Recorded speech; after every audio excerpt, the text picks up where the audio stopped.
I got publicly humiliated at my girlfriend's company party. Tomorrow I'm walking in as their new CEO. So I've been dating Zoe for 3 months. We met through mutual friends, hit it off pretty quickly. She works in marketing at a mid-sized SaaS company called Braden & Co. Solutions.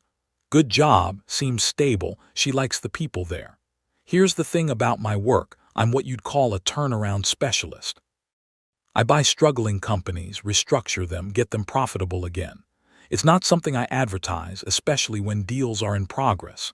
NDAs, confidentiality agreements, the whole 9 yards. So when Zoe asked what I do, I kept it vague. Told her I'm self-employed, do business consulting and development work. She seemed to fill in the blanks herself, figured I was some freelance software guy working project to project. Didn't bother correcting her. We were new, having fun, and frankly my work doesn't make for great dinner conversation. Last Friday she invited me to her company's recognition night. Big event, ballroom at the Westin Open Bar Awards ceremony. She wanted to introduce me properly to her colleagues. I said sure. Threw on a suit, showed up at 7. The night started fine. Met some of her work friends, made small talk, the usual corporate networking thing. Then we got to her table, that's where I met Brent. Brent's the sales lead. Mid-40s, loud laugh, firm handshake that goes on too long, you know the type. He immediately asked what I do. Business development consulting, I said. Oh yeah, which firm? I'm independent. That's when his whole demeanor changed. He leaned back, this smirk on his face. Independent, right, so, freelancing.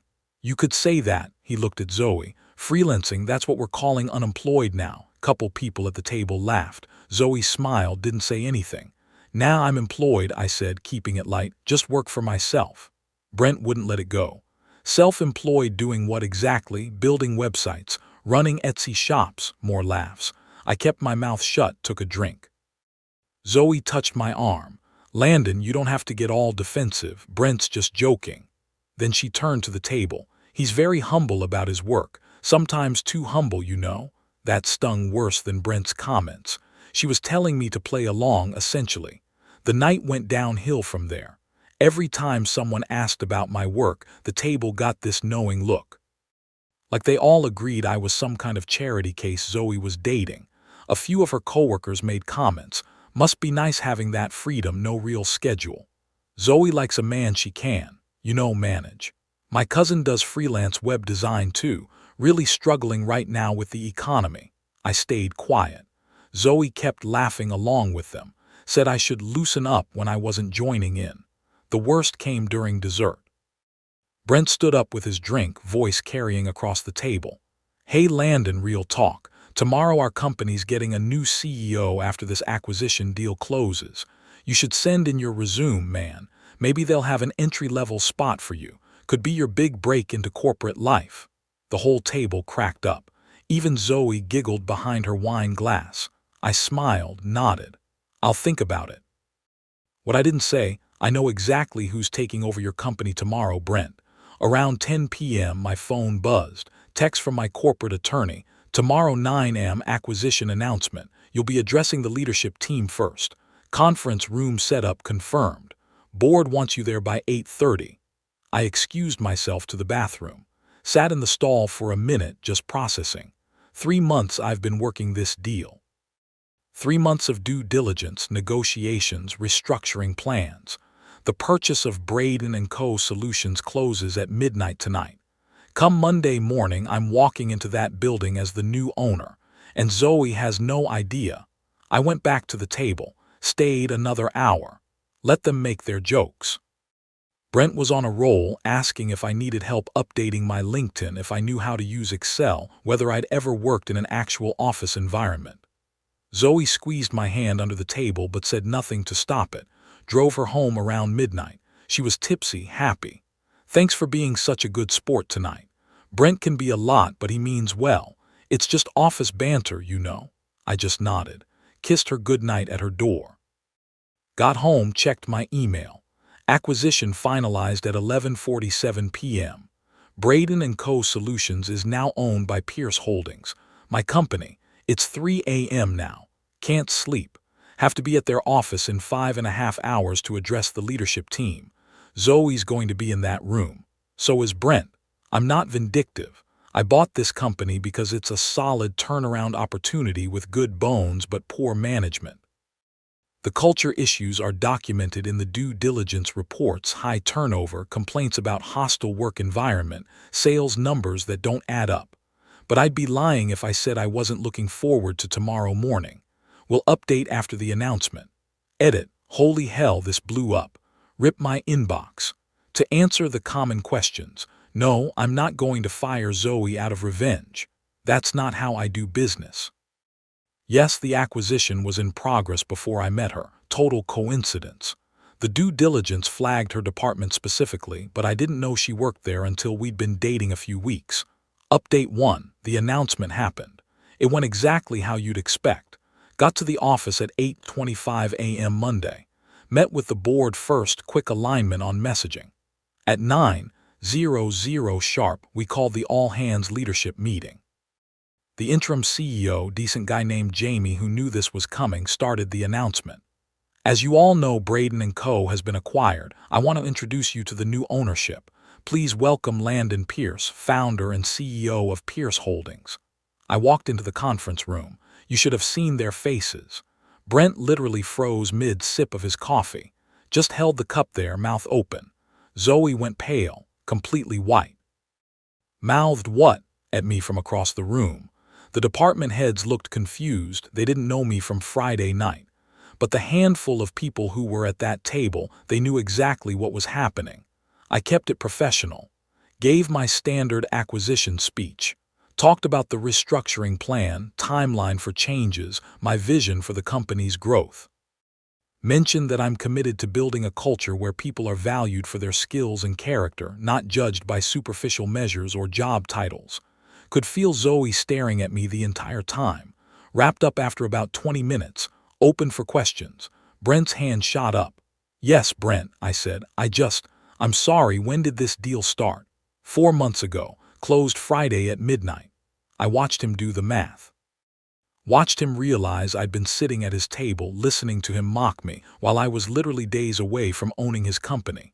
Any other questions? Silence. Great, department heads, I'll be scheduling one-on-ones this week. HR will send out the calendar. Meeting adjourned. I walked out. Zoe caught me in the hallway 30 seconds later.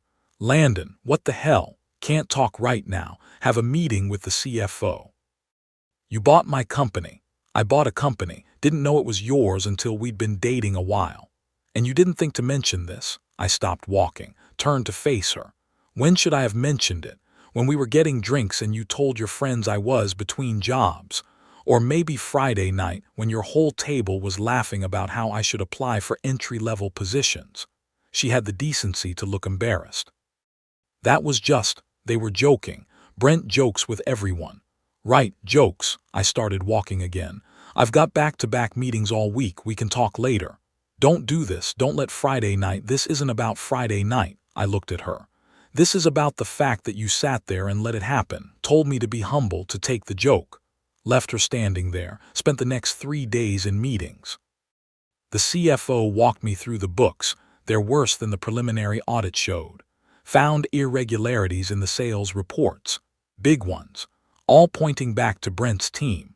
Also found something interesting. Zoe's department is performing well below benchmark. The marketing team had been flagged for restructuring before I even made the initial offer. Not because of her specifically, but the whole group has culture and productivity issues. Wednesday evening, Zoe texted, asked if we could talk. I told her I was busy with the transition, which wasn't a lie. She asked if we were still together. I said I needed time to think. Thursday morning, I requested HR pull Zoe's file. Standard procedure, I review all department heads and senior staff during acquisitions. What I found caught me off guard. She'd applied to Pierce Holdings 18 months ago for a senior marketing position. Her resume made it to the final rounds, but HR flagged her as not a cultural fit based on reference checks. Some concerns about integrity and accountability. I never saw her application, that's HR's domain. But someone at my company had already evaluated her character and found it lacking. Friday, I scheduled one-on-ones with the marketing team. Zoe was my last meeting of the day. She came in nervous, tried to make small talk. I kept it professional, asked about her projects, her team dynamics, her thoughts on department performance. Then I asked about Friday night. "What do you want me to say?" She looked frustrated. "I'm sorry, I already apologized." "I don't need an apology," I said. "I need to understand something. You knew those comments bothered me, you could see it, but you told me to take the joke, to be humble. Why?" She shifted in her chair. "It's just. That's how it works here, the culture. Brent's been here 8 years, he's got clout. You can't push back on guys like him without making things harder for yourself. So you chose the easier path." "I chose to keep the peace." I nodded. "Here's my problem, Zoe. I can work with someone who makes mistakes. I can work with someone who's learning. But I can't work with someone who knows the right thing to do and chooses not to do it because it's uncomfortable. This is about us, isn't it? You're punishing me. This is about culture, about the kind of environment I'm building here. And right now, you're part of the problem I'm trying to fix." I told her she'd be placed on a performance improvement plan. 90 days to demonstrate leadership, accountability, and cultural alignment. Her manager would have the details by Monday. She left without another word. That evening I fired Brent. Not because of Friday night, because the audit found 23 instances of falsified sales reports, inflated numbers, and misrepresented client contracts. Security escorted him out at 5:45 p.m. Zoe texted me that night, said I was being unfair, that I was letting personal feelings affect business decisions, that she expected better from someone who claims to be professional. I didn't respond. It's been almost a week now. The company's adjusting to the changes. Some people are nervous, some are relieved. Found out Brent had been bullying the junior sales staff for years. 3 people have already thanked me privately for letting him go. Zoe and I aren't speaking. She's doing her PIP. From what I hear, she's telling people I'm on a power trip, that I'm using my position to get back at her. Maybe she's right. Maybe I should have handled this differently, but I keep thinking about that table, about how easy it was for her to laugh along, how she didn't hesitate to choose their approval over my dignity. And I think, this is exactly the kind of person who fails reference checks. Update 2. Things escalated this week. Need to document this while it's fresh. Monday morning, I met with the HR director and legal counsel. Wanted a full breakdown of the culture complaints that came up during due diligence. The list was longer than I expected. Turns out Braden and Co. had been hemorrhaging junior talent for 18 months. Exit interviews kept mentioning toxic leadership and boys' club mentality. Most complaints pointed to the sales department, but marketing came up too. Specific mentions of people not speaking up when they witness problems, enabling bad behavior through silence. One exit interview from 7 months ago specifically mentioned watching a marketing manager laugh along while a sales lead belittled a colleague at a company event. Didn't name names, but the timeline matched up with other incidents. That's when I decided to dig deeper into Zoe's track record. Found 3 instances where she'd been present for HR violations, witnessed them directly, and said nothing. A harassment complaint that got swept under because no one would corroborate the victim's story, even though 5 people, including Zoe, were in the room when it happened. Performance reviews where she marked people down for not fitting the culture without explaining what that meant. Small things individually, but together they painted a picture. She wasn't the villain, but she wasn't an ally either. She was the person who looked the other way because it was easier. Tuesday afternoon, Zoe requested a meeting. Came to my office at 3 p.m. "We need to talk," she said. "Not about work, about us." I leaned back in my chair. "There is no us, Zoe, not anymore. Because of one stupid night, because I didn't defend you to Brent, because you showed me who you are when things get uncomfortable, and I believed you." She sat down without being invited. "You're not being fair. You're taking one moment and defining my entire character by it." "It's not one moment." I pulled up the file on my computer. "You had 3 chances to corroborate an HR complaint about harassment. You chose not to. You marked people down in reviews for vague culture fit reasons.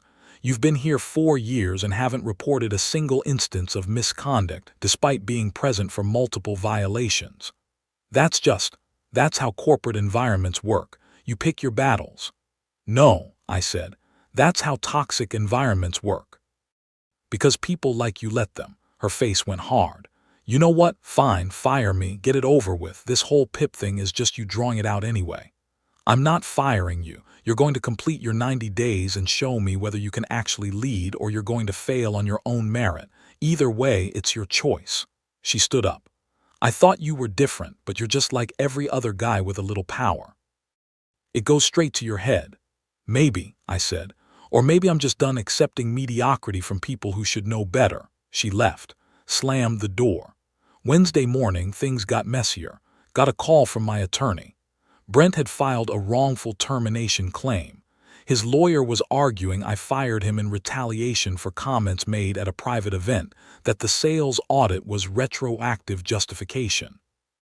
My attorney laughed when he read the claim. He falsified sales reports. You have documentation going back 8 months. This is going nowhere. Good, send him the audit results, all of them. Thursday, I met with the junior sales rep who'd been working under Brent. Kid named Jamie, 26, nervous energy. He'd been with the company 14 months. I just wanted to say thank you, he said, for what you did. You mean firing Brent? Yeah, he made my life hell.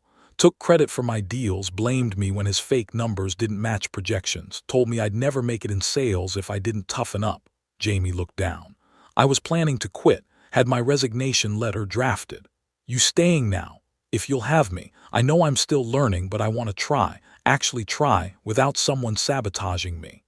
I promoted him to interim sales lead that afternoon. Probably too fast by conventional standards, but the kid had something Brent never did, actual integrity. Friday, Zoe's manager came to me. Said Zoe was struggling with the PIP requirements, specifically the part about demonstrating leadership in difficult conversations. She'd been asked to address some team dynamics issues, push back on some unproductive meetings, call out some problematic behavior. She wasn't doing it. She keeps saying it's not her place, her manager explained. That she doesn't want to make waves. I nodded. Keep documenting. Give her the support she needs to succeed, but hold the line on the standards. This morning I found something else. Something I wasn't looking for. I was reviewing old company files, trying to understand the culture that had developed here, when I came across Zoe's original application to Pierce Holdings. I knew HR had flagged it, but I'd never seen the actual reference notes. One of her former colleagues had written, Zoe is talented at execution but struggles with accountability. She tends to align with whoever holds power in the room rather than what's right. Would not recommend for leadership positions requiring independent judgment. That reference was from 3 years ago, long before I met her, long before Friday night. I sat there looking at that note for a long time. This wasn't about revenge or hurt feelings anymore. This was about patterns, about someone who'd been showing the same character traits for years, and no one had held her accountable long enough for her to change. Called my executive coach that evening, talked through the whole situation, the acquisition, the relationship, the decisions I've been making. Wanted to make sure I wasn't letting personal feelings cloud my judgment. Here's my question, he said. If you'd never dated her, if Friday night never happened, what would you do about an employee with her track record? Put her on a PIP. Give her a real chance to change with clear standards and support. If she doesn't meet them, let her go. Then that's what you do. So that's what I'm doing. The PIP continues. Zoe has 63 days left to show she can lead with integrity. I hope she does. I genuinely hope she proves everyone wrong and becomes the kind of leader this company needs. But I'm not betting on it. As for us personally, that's done. I called her last night, told her we needed to officially end things. She agreed. Said she couldn't be with someone who held grudges this hard. I didn't argue. Maybe she's right. Maybe I am holding a grudge. Or maybe I just finally learned what I should have known all along. When someone shows you who they are, believe them the first time. The company's doing better. Morale is up. 3 people have already applied for Brent's old position, all internal candidates who have been waiting for a chance. We're restructuring the sales comp plan to reward actual performance instead of whatever Brent was doing. It's a mess, but it's a mess moving in the right direction. One day at a time. Edit. Some of you are asking why I'm posting updates about my ex-girlfriend's job performance on Reddit. Fair question. The answer is, because this stopped being about her the moment I realized she represents a much bigger problem.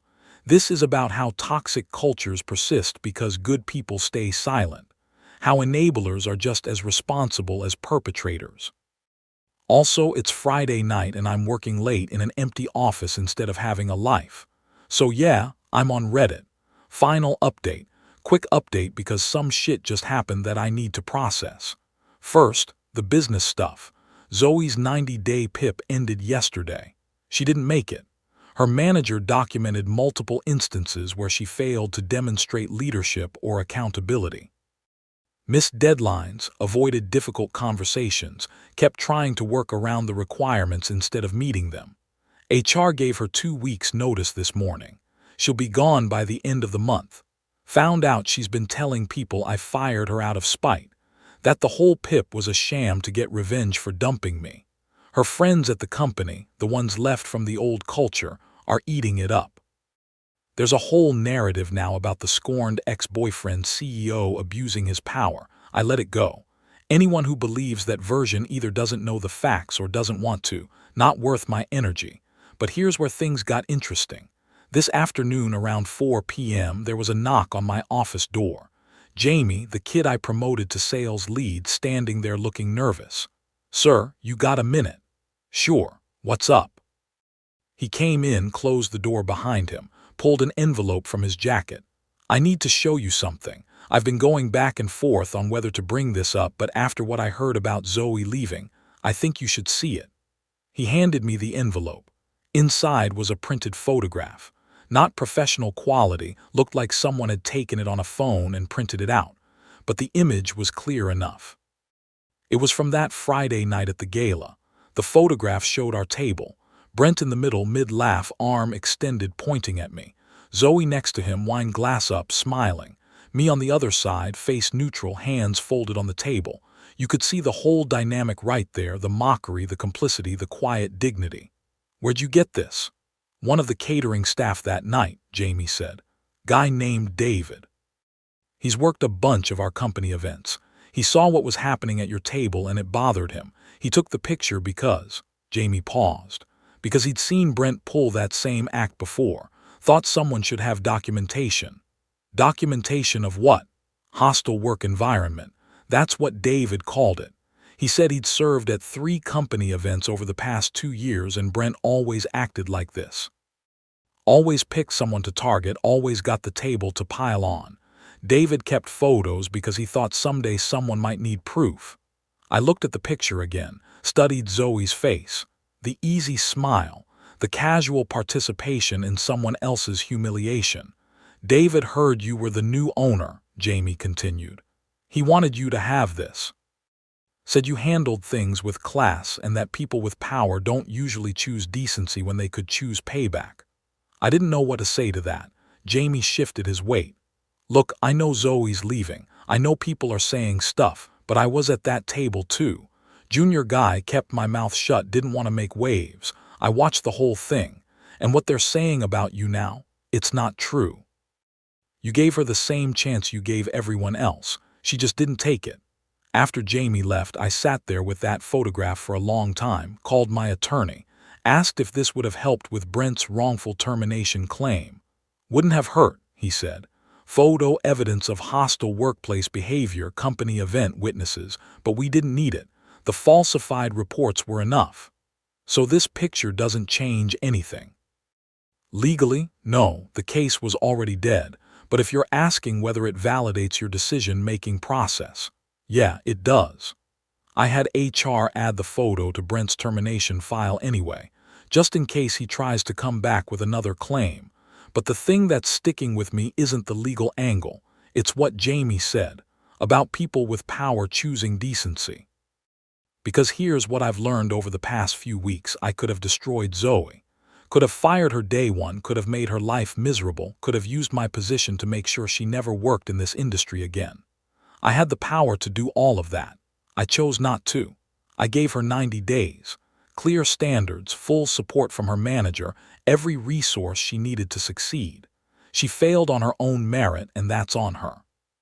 Her exit interview is scheduled for next Friday, standard practice, done by external HR consultant, completely by the book. The company's doing well. Revenue's up 12% from when I took over. Sales pipeline is healthy now that the numbers are real. We've hired 6 new people, all culture fits, all excited to be here. The junior employees who were getting bullied under Brent are thriving.